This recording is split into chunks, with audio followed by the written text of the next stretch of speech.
Hello guys, it's me V Clifto giving you a guide to Akali. Have you ever wanted to be a sexy nurse? Have you ever wanted to be an in and out spy? Have you ever wanted to be a strong independent white woman? If you said yes to any of these questions, then Akali is probably the champion for you. Let's start off by talking about her abilities. Her passive is actually quite confusing, but a very TLDR about it is for every 6 magic damage she gains, or ability power she gains, she'll gain actually 1% bonus to her, make her auto attacks actually do bonus damage. So 1% of her auto attack damage will actually do bonus. So every 6% or every 6 ability power, it'll actually gain by 1%. And she starts off with 6. So later in the game, when you build a lot of ability power, your auto attacks will actually start dealing some decent amount of damage. The second part of it is every 6 attack damage she gains a 1% bonus spell vamp, and she starts off with 6%. So building maybe a little bit of AD with her is not actually a bad thing because it will give her spell vamp. But we'll talk about that later. Let's start off with talking about her Q, Mark of the Assassin. Mark of the Assassin is an ability where you throw one. It's a point and click where you throw a dagger or something. One of her cool, sexy, gadgets. That's what the word I was looking for. One of her gadgets, and then if you go over to the target that you threw your knife at and you attack them, you will actually proc the Mark of the Assassin. What does this do? This is like, it will do bonus damage, and it is kind of like a Sheen effect where if you kind of use an ability first and then if you auto attack, then you'll actually do bonus damage. This actually also works with Sheen, so building a Lich Bane is actually a very smart item on Akali. But we'll get into that later. That's part of her build, and we're kind of jumping ahead. Next is her W, which is probably it's guaranteed probably the ability you'll put points into last, which is your Twilight Shroud. Twilight Shroud is a point and click, and you can kind of put a little, I'd like to say a cloud. You put it down a cloud, and enemies, if that's champions, if that's enemy champions, enemy minions, or neutral monsters, they are slightly slowed inside the shroud. If Akali's in it, she actually gains bonus movement speed and also gets the ability to go invisible after a few seconds. Another cool thing that you may not know is it actually gives you vision, which this is important because it actually interacts with your ultimate really well. If you do not see something but you want to actually go over the wall with your ultimate, you can actually put your shroud down and actually jump to it. That's her ultimate, is the ability to jump. We'll get into that later, or actually shortly. But that is a cool thing to know, is it does give you vision. This is a pretty good ability. This actually will allow you to juke a lot of people because it'll let you go invisible. But one cool thing that I like to do, which actually have gotten me some pretty cool, funny, safety things, is you actually can put it at the tip of a bush, and you kind of like walk into the bush like it can't be warded because they can't see what you're doing. But they kind of have to be able to see that you're actually running toward the bush, and if you run into the bush, then they think that you kept going, they'll keep going in the bush. And they thought, oh, maybe you just use the shroud for the movement speed. What you can do is at the last second when you're in that bush, and the last second right when they're going to walk into the bush, you walk back into the shroud because you go back invisible, because it'll be almost pretty much instant.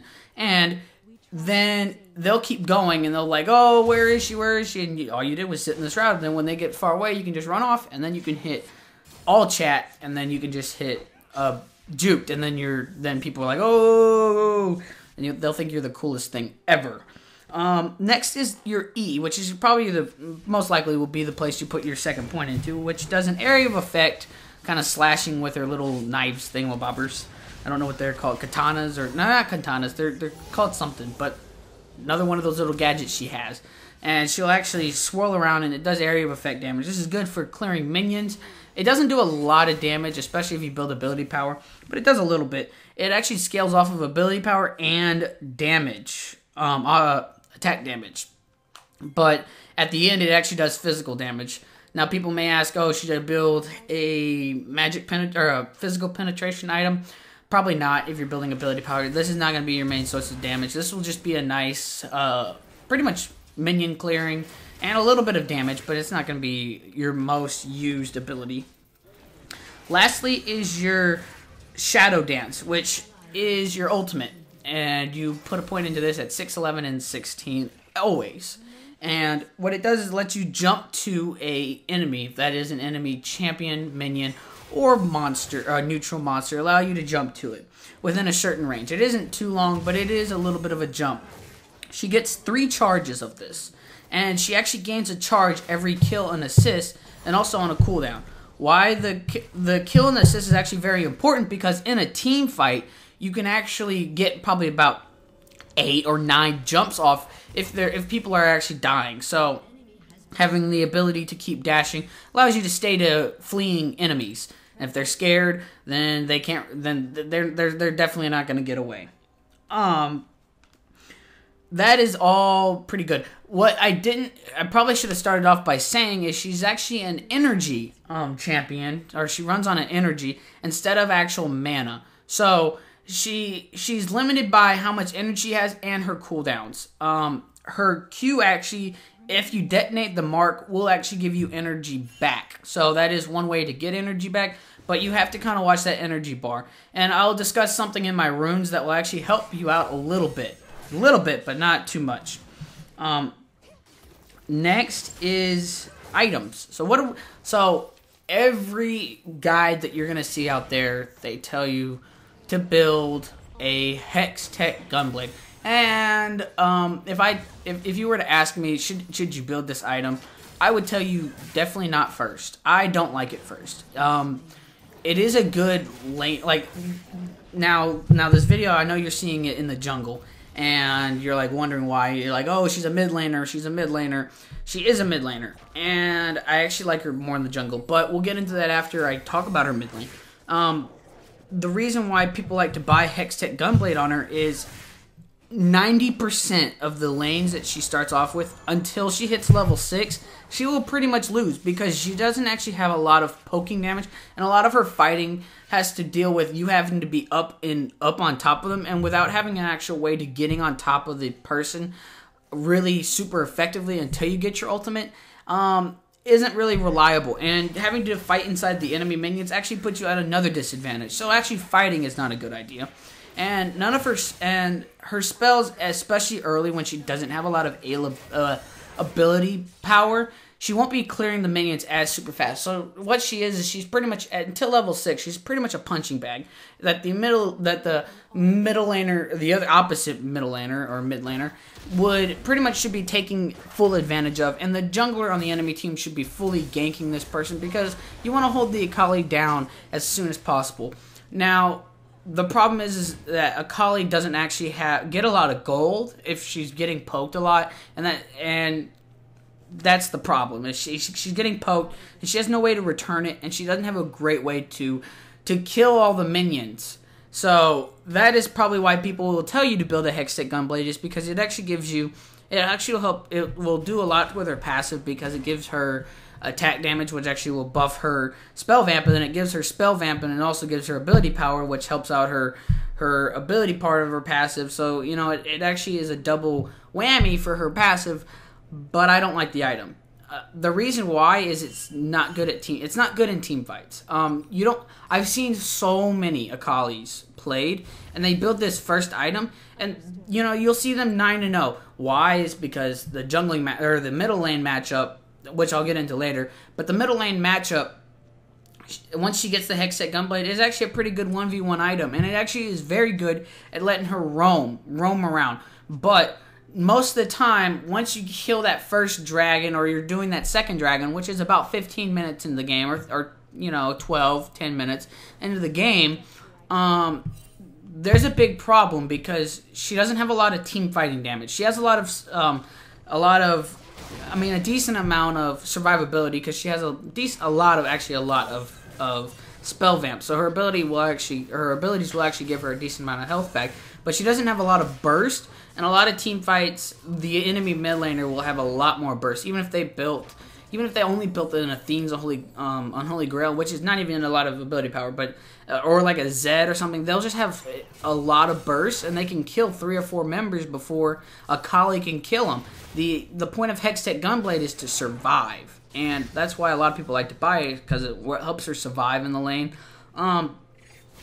but I don't like her in the mid lane for the reason why she gets bullied way too hard against 90% of the matchup. I think the only matchup that she may have an advantage up to before level 6 is actually against Katarina. Other than that, she gets pretty much poked out by everybody else. She has a very weak laning phase. And yeah, people go like, oh, well then why don't you build the item that actually helps her when she gets there? I find it that at the point that when you buy this item, then it's like team fighting time. And it's not a very good team fighting. It's not a very good team fighting item, I don't believe. It's a very good roaming item. It's a very good skirmish, like 1v1 item, but it's not a very good team fighting item. So, what item do I normally would I advise people to buy first?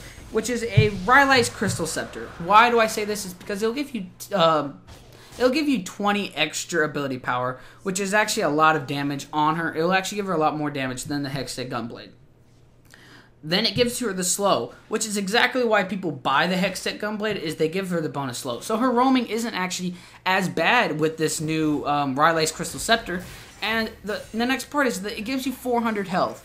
And I believe even if you use all her abilities with the Rylai's Crystal Scepter, with the Hextech Gunblade, my bad, Hextech Gunblade, I don't think you'll get your health all the way back. I don't think you'll get 400 health back enough. Like, I don't think you'll do, because you're not doing as much damage, and you're not going to get as much health back. So why not have bonus health and bonus damage to be able to outfight your... And when you get into a team fight, this is actually a lot better item than a Hextech Gunblade.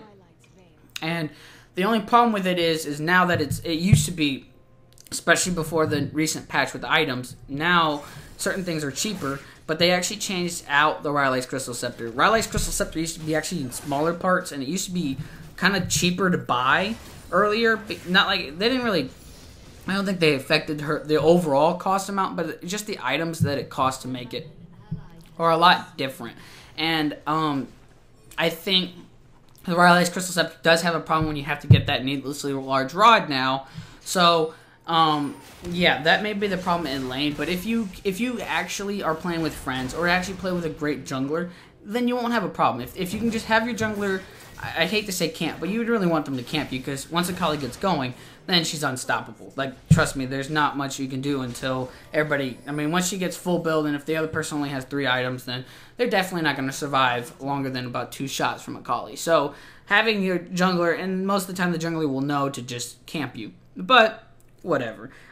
If you get that Rylai's Crystal Scepter, you'll actually be better off. Instead of I'd rather a Crystal Scepter, a 3-0 Crystal Scepter Akali, than a 9-0 Hextech Gunblade Akali. It just does. I actually played one game earlier when I was trying to figure out my exact build on her, and I played against an Akali that built Hextech Gunblade, and I could kill her and the ADC before she could kill me. Like, if we were legitimately doing that, like, I legitimately killed her while the ADC was hitting me, and I ran over to the ADC. I didn't really have that, and I didn't have much problem. That was late game, but I don't really care for Hextech Gunblade, and I guess I know I've been ranting about this, but I gotta, we'll just get over that. We'll start on to the next thing.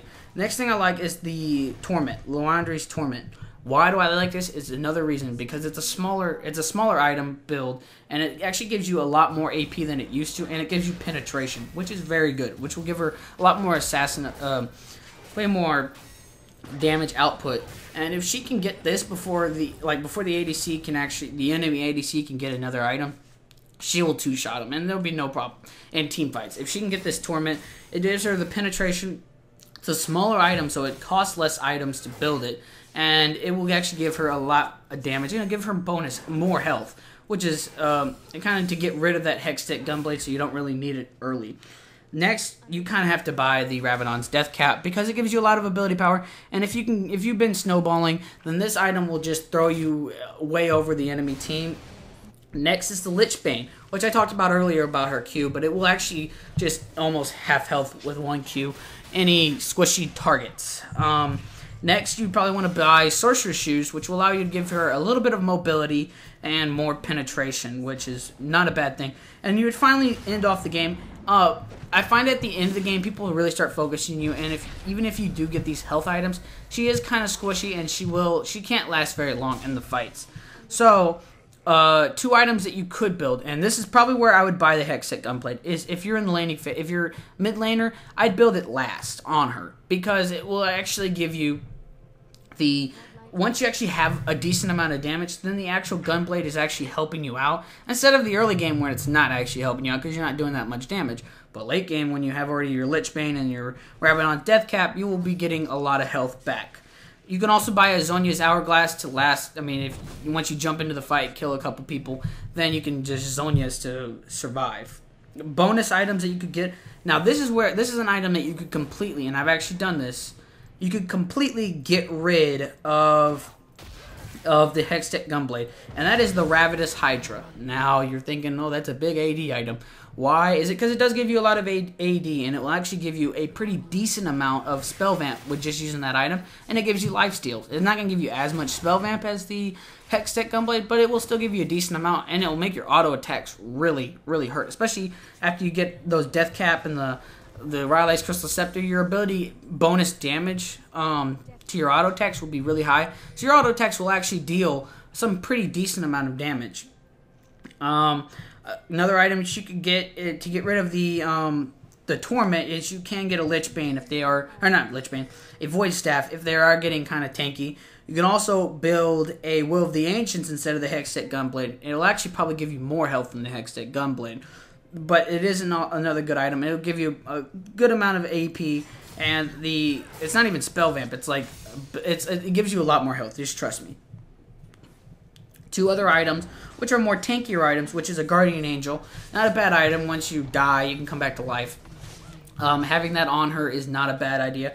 Also, an Abyssal Scepter will give her a little bit more penetration, but also protection against AP. So if you're going against a heavy AP team, building an actual Abyssal Scepter first over the Rylai's Crystal Scepter is not a bad idea. That is completely fine. That is probably my mid lane build. Once you hit about level 11, you will start tearing the enemy team apart, and they'll probably forfeit at about 25 minutes almost every time you'll play this, because you'll just be super strong. You gotta be coordinating with your jungler so you don't fall too far behind. That is her biggest weakness, is falling too far behind where she can't climb out of that cave. Now, you've been seeing this video and it's been jungle, and you may be thinking, why are you jungling? I actually didn't know that she was actually a pretty good jungler. My brother, which has actually played less than I have, it actually told me that she's actually a pretty decent jungler.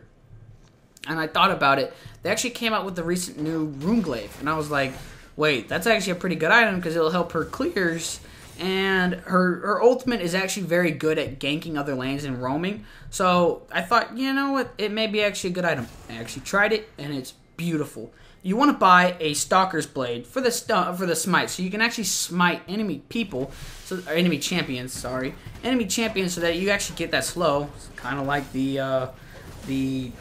Hextech Gunblade that you're getting, but you get it in a smite, which is something that you can actually use, so you don't actually need the Hextech Gunblade at that point. And then you get the Runeglaive, which gives you you don't have to no longer buy Lich Bane, because you already start off with Lich Bane, and it gives her better clears, and her ganking at that point, once you just get that item, is actually very, very strong. Next that you want to buy is a Rylai's Crystal Scepter, like I said. Gives you that slow, which will allow her to gank a lot easier. The extra slow, the extra health will help her out in the jungle. Next, you want to build a Rabadon Deathcap. Like I said, the early damage is really good. And then a Sorcerer Shoes will help you chase and do more penetration damage. At this point, you probably want to buy the Hextech Gunblade, because at the jungle, especially in the jungle, since the jungle creeps actually will start doing really a lot of damage at that point, and you may want to start clearing minions and actually fighting over dragons, you're going to run out of health. And having the ability, once you have that much ability power, getting that Hextech Gunblade is a perfect time to buy it. And I know I've been ranting about not buying it, but at that point is actually a pretty decent time to buy it.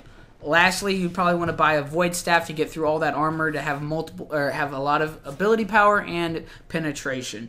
This build is pretty good. You could actually build the Hydra instead of the Hextech Gunblade, or the Will of the Ancient instead of Hextech Gunblade. It'll help you clear and lifesteal a little bit, but it is up to you. Finally, we're going to talk about matchups and what you should build her, what team comps to build her into and against. If you're going to play her mid lane or jungle, you kind of want to build her into an engaged team. She is a very good cleanup champion, so having people that like to jump in first, get them all weak, and then Akali can just run in, ult, you know, you're just dashing all over the place because, you know what, they're all weak, and she's actually really good at killing weaker targets. Teams that she's actually weaker against is a tankier team. Why is that? It's because she likes to burst people down instantly. She can kill, with very little penetration, she can kill ADCs, supports, mid laners, and non-tanky junglers real quick. Now top laners are typically more tankier, but she is that is her weakness, is very strong, like strong tanks or even fighters like Darius or something, or Pantheon. I know I fight against the Pantheon, but the Pantheon, we were too far ahead at the end of this game. This was actually lucky in the jungle. You want to tell your teammates that you're not going to really gank until you hit level 6. Why? Because your ganks are really bad.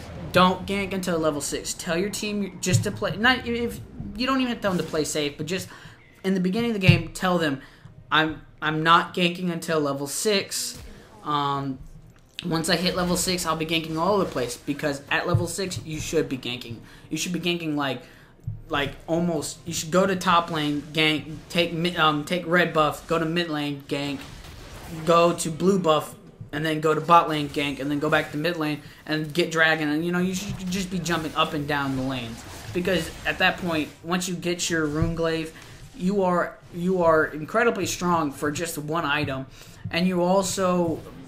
This is the point in which you want to snowball, and you want to help out your other lanes that may have been hurt because you weren't able to gank. Now if you see the enemy jungler going to top lane and you're really close to top lane, just putting your face out there like I did in the beginning of the game, and just back away threats. That's just what you kind of want to do. But you don't want to be like, oh, you know, if this person's struggling, don't make it your goal to gank them. Just gank them if they need, like, just be there to apply a little bit of pressure to help maybe take down a tower. If they're really strong and they're actually taking down the tower, help take down the tower. That gives you actually bonus gold, which will help you snowball. She is a very snowball champion, and you got to watch out for her energy just to make sure. Now, the last thing I want to talk about is my runes, and actually masteries. But the runes that I like to use are my energy regen, which I actually use it on a couple people. But what I build is energy regen yellows, attack damage, attack. What are they? Marks. Sorry, attack damage marks, magic resistance glyphs, and then attack damage quintessences. Now this is a bunch of damage on her, but it does give you, like, it lets you do 10% bonus more spells. You'll do 10% more spells, and then you will actually be able to regen it. And that's her problem, is if she runs out of energy, then she has a problem. Her Q does give her, but if you're using her E a lot, you'll run out of energy and you won't be able to use your Q. So being able to get your Q really quick, or quicker, is a very, very helpful item, or very helpful runes. Now I know I don't talk too much about runes, but that is something that I do just to give me a little bit of an edge. While I'm in the jungle, I will actually go over what runes I do. I use my jungling runes. Now, what are my jungling runes? I mean, my masteries. Sorry. My jungling masteries. What are my jungling masteries? I actually put points into the 3 top of the reds of the offensive one, which gives you the 5% bonus attack speed, 5% cooldown reduction, and bonus damage to a single target dealing to monsters, doing additional 2 damage to minions and monsters. This will allow you to the attack speed, the cooldown will all help her out in the jungle. Then I put the last 21 points into my utility page, giving me a bunch of bonus gold, spell vamp, and bonus lifesteal. And I also get the biscuits and the bonus gold to get actually an extra biscuit. Now, why do I actually buy the biscuits? And you're like, oh wait, she doesn't run on mana. Why would you ever want to build that on her? The reason I do it is because her early clears are actually her weakest point, and she is actually susceptible to being invaded really early. But the biscuits actually help her first 2 clears out. So that's just having the biscuits and the extra gold, and just giving you a little bit of bonus health. I mean, yeah, the mana's completely useless, but the extra health is very strong, and having a way to getting some extra health and the extra spell vamp and lifesteal is gonna help you out in the jungle. Lastly, the last thing to talk about is actually two things. Blue buff is actually very important to Akali, is because the blue buff actually will give her energy regeneration. It gives you bonus. So if you have that plus the energy runes, you'll be actually getting your energy really quick and allow you to clear through the things. So until you hit level 6, especially before, even if it comes up twice before you hit level 6, you don't really want to give your mid laner the blue buff, because yeah, you're not going to be able to help them out, but being able to hit level 6 is really important, and be able to clear her minions, because she has a weak not really great sustain, especially early before she gets a little bit of that health and ability power. She will be kind of struggling, so having the blue buff helps you out. And what was the last thing? The last thing, let me think. I don't remember what the last thing was. Red buff, no, not red buff. I don't remember, but if it comes to me, I will leave it in the comments below. Hope you enjoyed this guide. Please hit that like button if you did like it. Subscribe for future videos. I will be posting more guides, and I've been posting lately some funny videos. This video may be a little bit late, and I apologize. I did tell you that I was going to post one every day. This one will probably be posted on it'll be posted tomorrow, considering for me today's Wednesday, so it'll be probably posted Thursday. So I hope I'm gonna try to get more videos. I apologize for this one. This recording was actually by far the hardest. I had multiple problems. Like, I had a great gameplay. One time I was 19-8 and 8, and that would be a great gameplay to show of a mid lane or jungle Akali, and it didn't record. Then I tried recording again, and it actually it felt like my game was being controlled by somebody else, and I was actually recording it, but then I deleted it. It was like, it got me really frustrated. And then I finally got this gameplay, and the Tompkins was kind of funny. So he was like my private escort, or my that sounds wrong, my private chauffeur. That's the better thing to say. Private chauffeur, and he was teleporting me to all my camps because he was a little bit quicker if he swallowed me up. It was kind of fun. So that guy is pretty cool. Like I said, I hope you enjoyed the video. Please leave a comment below what you think about the video. I know a lot of people may be like, oh, I'm getting mad that I kind of hated on Hextech Gunblade, but it's my personal thoughts, and it's my little guide to you.